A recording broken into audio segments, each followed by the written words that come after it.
លាញ់គេរូបបងក៏បានដឹងខ្លួនយ៉ាងច្បាស់តើ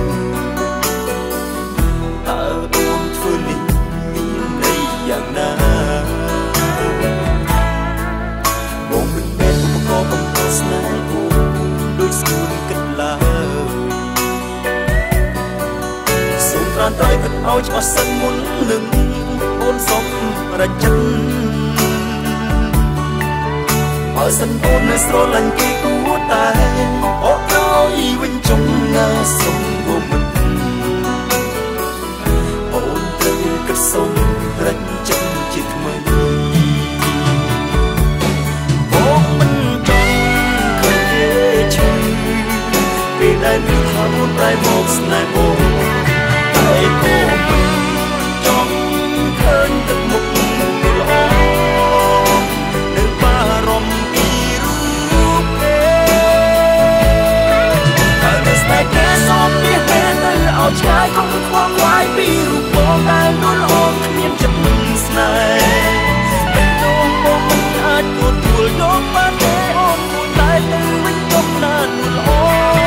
តែមានឱកាសអូនអាចបានអូនអាចតែអាចបានស្នេហ៍ជាមួយគេសាជាថ្មីវិញដូចតើចំណែកគឺបងសូមមួយបងកុំបារម្ភអូនអាចរំឈឺចាប់បានណានវាស្រួលចំណែកគឺបងសូមមួយបងកុំបារម្ភអូនអាចរំឈឺចាប់បានណានវាស្រួលបងមិនមែនឧបករណ៍បំផាស្នេហ៍អូនដូចស្គូនគិតឡើយសូមត្រានត្រៃគិតឲ្យច្បាស់សិនមុននឹងអូនសុំរចិត្តបើសិនអូននៅស្រឡាញ់គេគួរតែអត់ឲ្យវិញជុំណាសុំបុមិនអូនត្រូវគិតសុំរចិត្តជាថ្មីបងមិនចង់ឃើញគេឈឺពេលដែលមានថាអូនប្រែមកស្នេហ៍បងតែក៏មិនចង់ឃើញទឹកមុខល្អនៅបារម្ភពីរូបគេ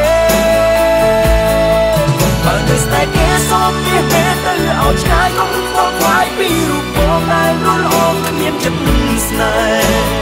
ពេលនោះបងមិនអាចទទួលយកបានទេអូនគួរតែទៅវិញទុកណានល្អតែមានឱកាសអូនអាចបានអូនអាចតែអាចបានស្នេហ៍ជាមួយគេសាជាថ្មីវិញដូចតើ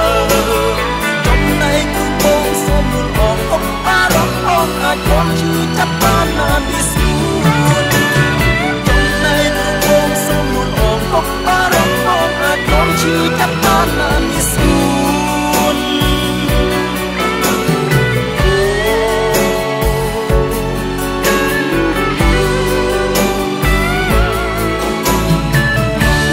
សូមអរគុណគ្រប់យ៉ាងដែលអូនបានកុហកបងសូមអូននៅជាមួយគេឲ្យបានសុខចុះ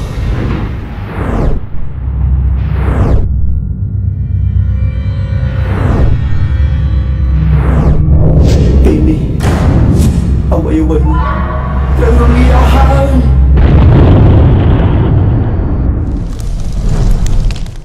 បើនៅស្នេហ៍គេសូមមាសមេទៅឲ្យឆ្ងាយគុំខ្វល់ខ្វាយពីរូបបងដែលនួនល្អគ្មានចិត្តស្នេហ៍បេះដូងបងមិនអាចទទួលយកបានទេអូនគួរតែទៅវិញទុកណានួនល្អដែលមានឱកាសអូនអាចបាំងអូនអាចតែអាចផ្ដាំស្នេហ៍ជាមួយគេសាជាថ្មីវិញដូចតើ